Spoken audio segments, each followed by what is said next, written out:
Hello everybody, welcome to my kitchen. My name is Sabria and you're watching Cook This, Eat This. Well folks, it is time to make the donuts. Yep, that's right, it's donut day. I'm going to show you how easy it can be. I'm going to show you how to be the MVP at any party or gathering you go to when you make these donuts. They're crispy, they're creamy, they're coated in caramel, y'all. So stick around.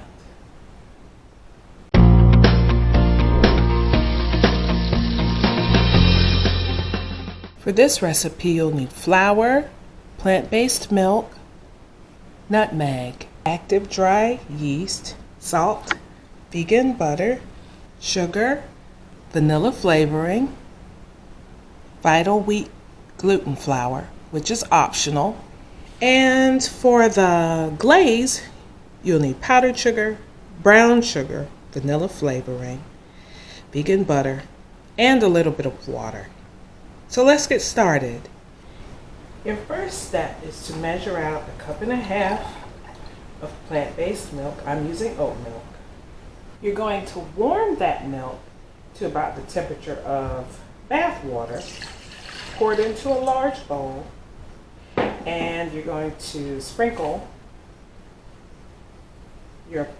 one of the packets of active dry yeast. They come in a pack of 3. You're going to sprinkle the whole packet in there. Then take a pinch of salt and sprinkle it on top of the yeast. You're going to let that sit for 5 to 7 minutes while the yeast activates. While your yeast is activating, measure out 6 tablespoons of vegan room temperature butter. Check in on your yeast to make sure that it's active. It should be starting to foam up. Give it a little stir. If some of the yeast is floating on top, give it a little stir so that it can all get wet. I'm not sure how well you can see this on your screen, but I've waited 5 to 7 minutes and the yeast has turned very, very foamy. So that lets me know the yeast is good, so we're ready to get started adding other ingredients. To our yeast mixture, we're going to add the room temperature butter, half of the flour, sugar,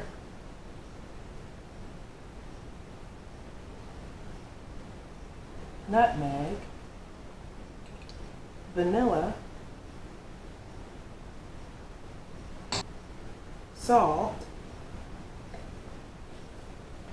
and to give them a fluffy texture, if you've got it, vital wheat gluten.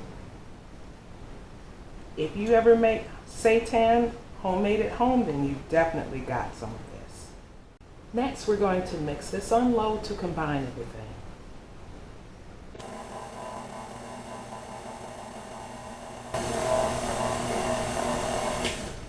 You may have to stop sometimes and use a spatula to scrape the sides.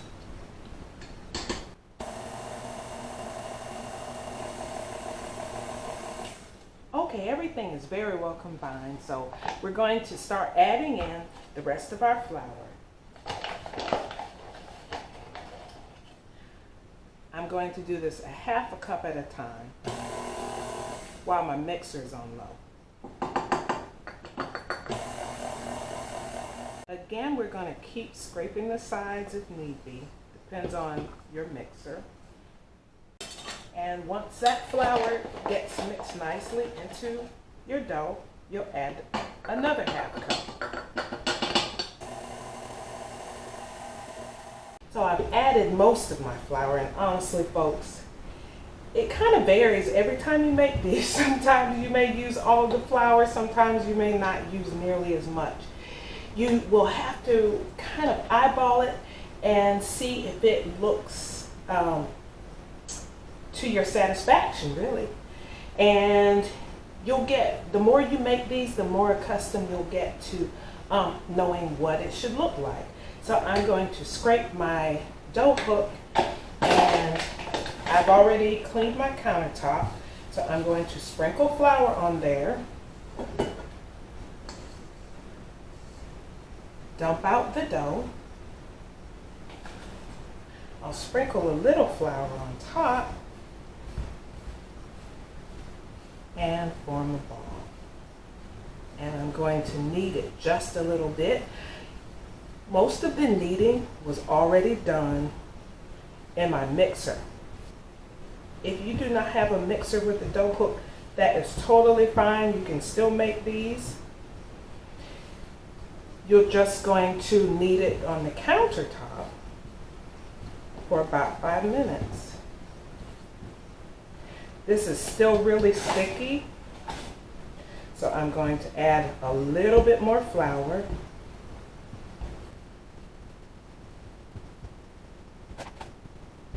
Now, perfect donut dough is still going to be a little bit sticky. You don't want it too dry. It should feel a little bit tacky when you touch it. If you find that it's just sticking to your hands and you can't get the dough off of your hands, then you know it's a little bit too wet and it needs a little bit more flour. Okay, this is feeling perfect to me. It's a little bit sticky. It's very elastic.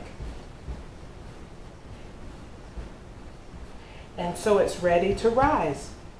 Grab a large bowl and oil it, or use some cooking spray like I'm doing it. And put your dough right in the middle. Cover your dough and put it in a warm spot to rise until it doubles in size. Depending on where you are, this should take about an hour. Okay, it's been about an hour and a half. I had my dough in a warm oven. I turned the oven on 350 for about 3 minutes and then I turned it off and I put the dough in there. So as you can see, it's twice the size that it was, and when I touch it, it feels very springy and very bouncy. I have a clean countertop here. I'm going to flour it, punch the dough down, and turn the dough out onto a floured surface. It's time to roll it out. I have my rolling pin, going to put some flour on there, and I'm going to roll the dough to about a half inch of thickness. And this recipe will make about 12 large donuts. I like mine large. If you use a smaller dough cutter, you can probably get more than that.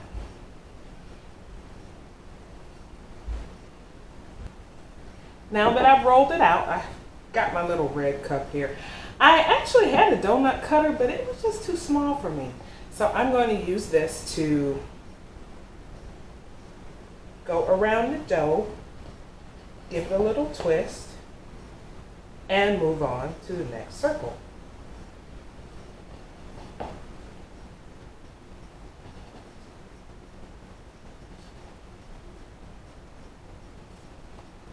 As you can see, I have 1, 2, 3, 4, 5, 6, 7, 8, 9 donuts, but I have a lot of dough left over. So let's pull these apart.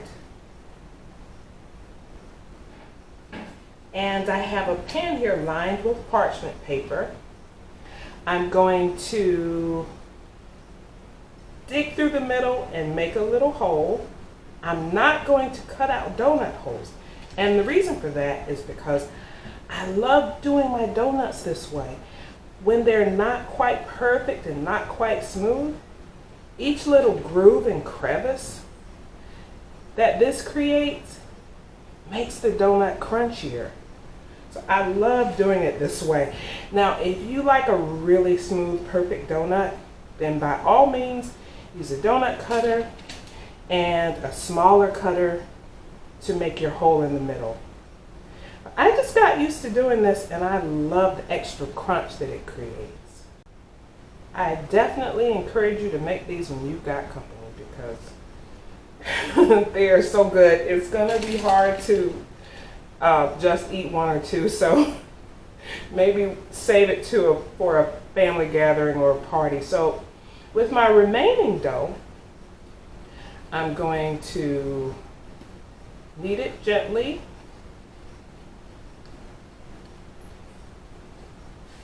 Spread out a little more flour and roll them out again. These will not rise quite as fast as the donuts I created just now because I had to rework the dough. So just keep that in mind when you get ready to let these rise. Okay, I rolled it out again. Gonna get my little cup and I'm gonna press out a few more donuts. I don't know, I like to have a dozen. I think because I'm used to that from donut shops. It's always a dozen donuts, so. Dig a little hole in there and put it on the parchment. Okay, as you can see, these donuts are kind of close together and it looks like they may, as they rise, they may touch. Well, I like that also because of the same reason that I don't cut out a circle. Because when they touch and you pull them apart to fry them, that creates those crunchy grooves and crevices again. Got a little more dough left. So you can either make a couple more donuts or you can make a little twisted donut.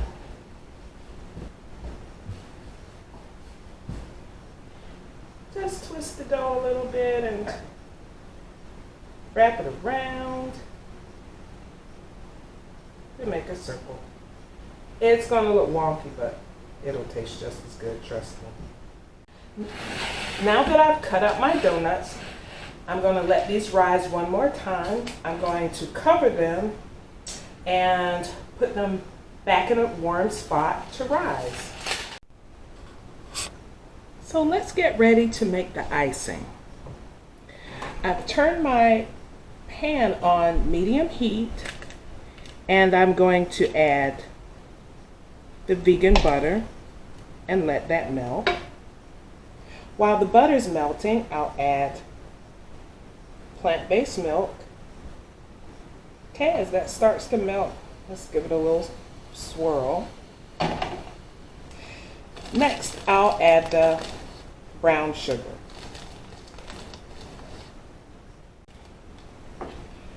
Let that melt and start to cook together.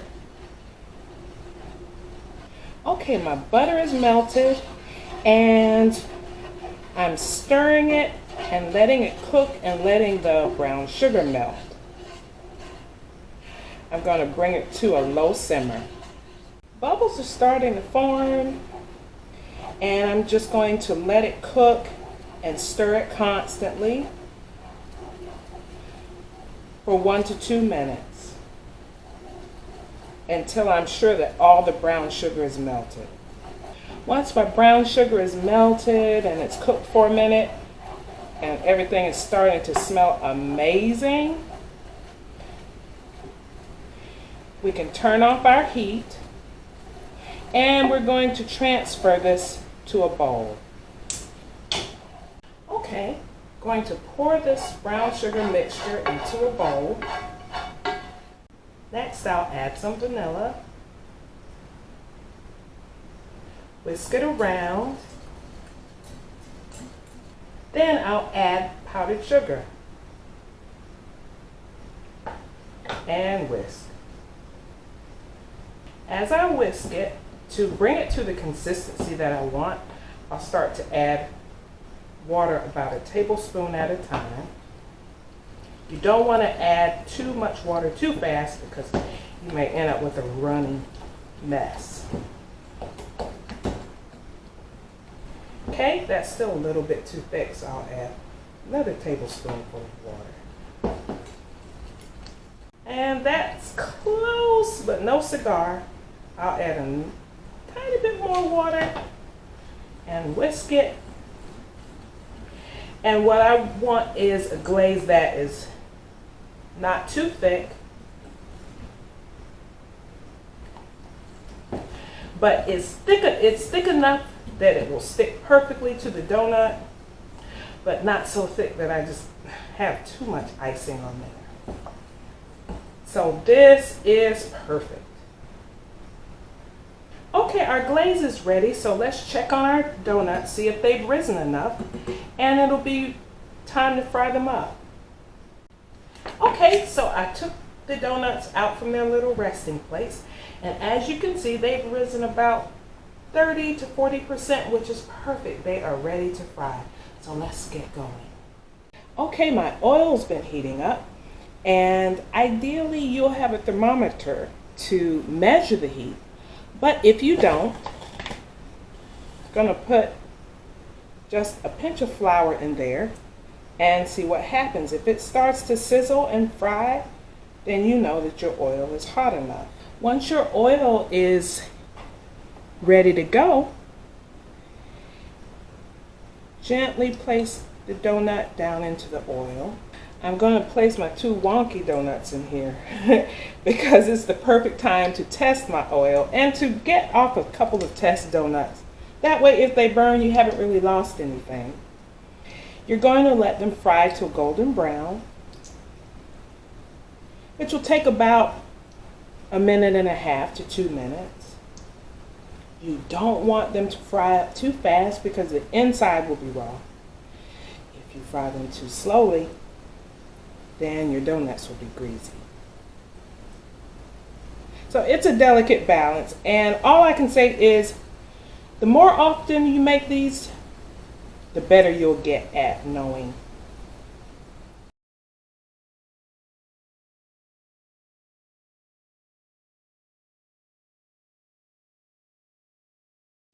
I have to tell you how fluffy these donuts are getting.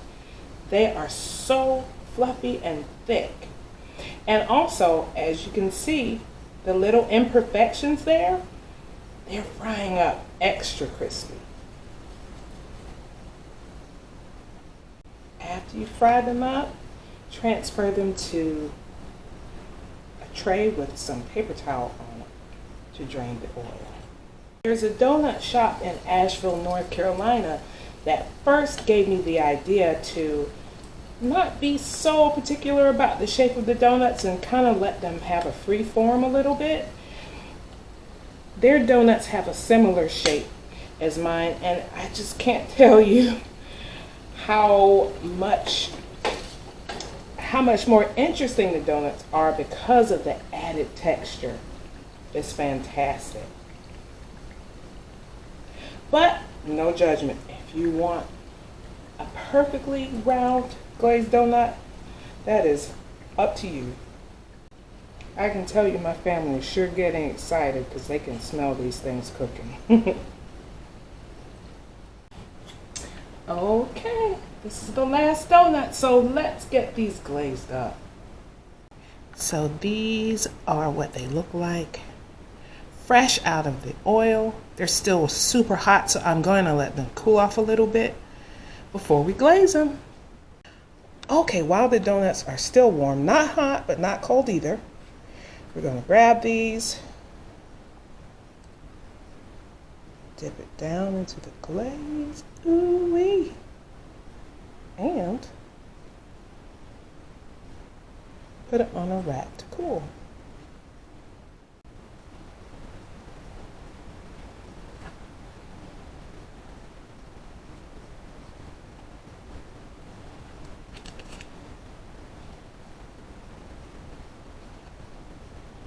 Guys, look at that. Look at the creamy, crispy caramel goodness. I wish you could smell them. I wish you could smell these. And they're vegan, so they won't make you fat. Yeah, you didn't know that, did you? Vegan donuts have no calories. A little known secret.